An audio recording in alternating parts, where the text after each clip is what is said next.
Hi, I'm Steve Dowson and I'm here to introduce the article that I've written for the British Journal of Learning Disabilities.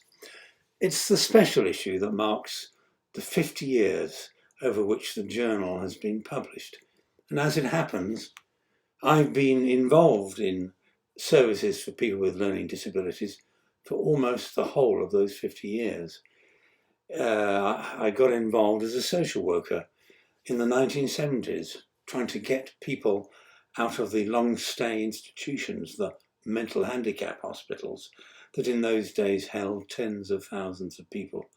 I went on to be the director of a campaigning organisation, CMH, and then spent the next 20 years as a social care consultant, working with governments in other countries as well as here, and with councils and service providers to improve the quality of community support. I'm only telling you this because my article is based on what I saw and learnt during all those years.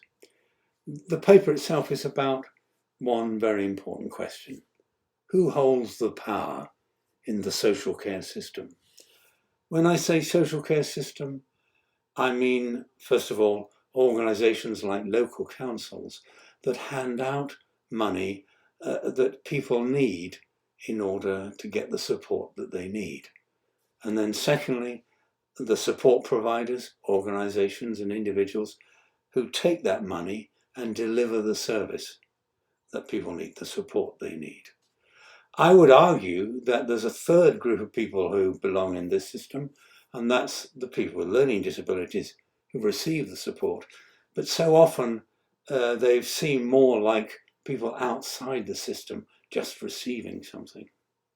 When I talk about power, I'm really talking about who makes the decisions. Who decides how much money will be allocated, given to each person for the support they need? Who will decide what kinds of thing the money can be spent on?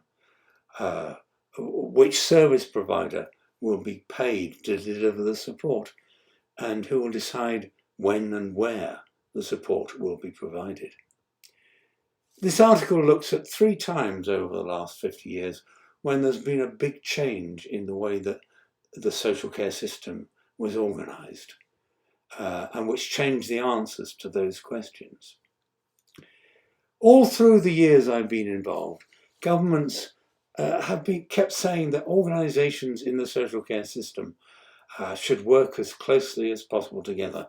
The boundaries between them should be broken down and removed.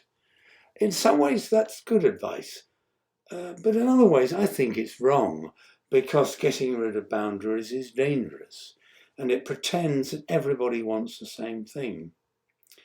Councils, service providers, and people with learning disabilities see the world differently. They have different ideas about what's most important.